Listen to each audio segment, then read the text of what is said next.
The rain poured in silver sheets over the small town of Maplewood, a sleepy, green place where secrets stayed buried under the whispering trees and people knew each other's coffee orders better than their birthdays. On this particularly stormy afternoon, Ethan Miller, 32, ruggedly handsome, a single father with calloused hands and soft eyes, stood under the canopy of his tiny flower shop, watching as people hurried down the street. The bell above his shop's door jingled every now and then, but business was slow, like always.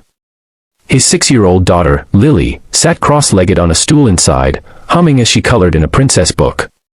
She glanced up at him every now and then, her eyes reflecting curiosity and concern, but Ethan's attention was fixed across the street. Something unusual had caught his eye, a bride, in a soaked, expensive wedding dress, running down the road barefoot, mascara streaming down her cheeks. She stumbled, her veil dragging behind her like a ghost, and Ethan's instincts took over. He rushed into the rain, catching her just as she collapsed onto a bench outside the coffee shop across from his. Her body shook with sobs, the kind that carried a weight far heavier than the wet gown clinging to her skin. Without a second thought, Ethan removed his coat and wrapped it around her shoulders. "Are you okay?" he asked gently, crouching to her eye level. She didn't look up. Her voice was choked when she spoke. "I couldn't do it," she whispered. "I couldn't marry him. He doesn't love me. He just wanted the money." Ethan blinked. He hadn't expected this. He looked around. Sure enough, across town, there were already people in tuxedos running in their direction. Probably the groom's men. "We need to go," she said suddenly, grabbing his hand with desperation. "Please. Help me. Just for a little while." And just like that, without a name or a reason, Ethan found himself helping a crying bride escape her wedding. They slipped into the alley behind his shop and entered through the back door. Lily looked up with wide eyes. "Daddy, why is there a princess in the kitchen?" she asked innocently. The bride forced a smile through her tears. "Hi, sweetheart. I'm just visiting." Ethan gave Lily a reassuring nod and asked her to continue drawing while he guided the woman into the back room. "You can stay here for a while," he offered. "You need to rest. You're safe now."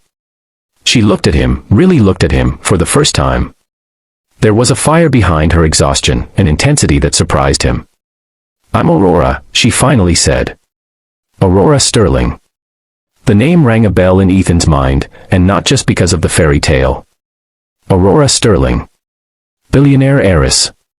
Sterling Pharmaceuticals. The bride running through town wasn't just escaping a wedding, she was running from a dynasty.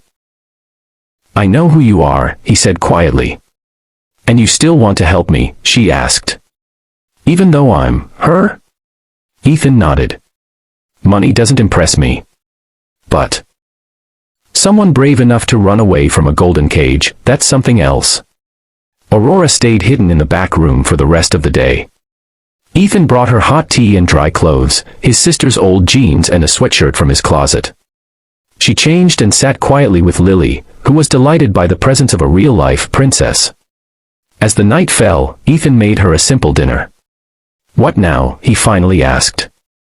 "I don't know," she said softly. "I just know I can't go back.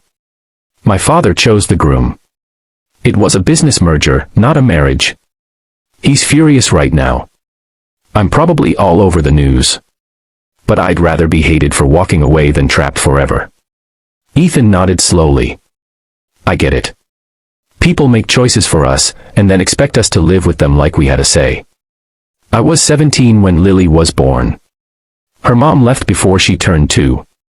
Everyone said I should have given her up, let someone else raise her. But I made my own choice. I stayed." Aurora's eyes glistened, this time not with sorrow, but something like admiration. That night, she slept on the pull-out bed in the flower shop storage room, surrounded by the scent of roses and freedom. Over the next few days, Ethan taught Aurora how to live like someone normal. She worked in the shop, made deliveries, and learned how to tie flower bundles. She laughed more often. Lily adored her. They baked cookies together, played board games, and built pillow forts in the living room. It felt like a fairy tale, only the kind written by real people, with real scars and soft victories. But the fantasy couldn't last forever.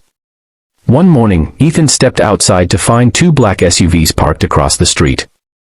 A man in a crisp suit stood in the rain, looking right at the shop.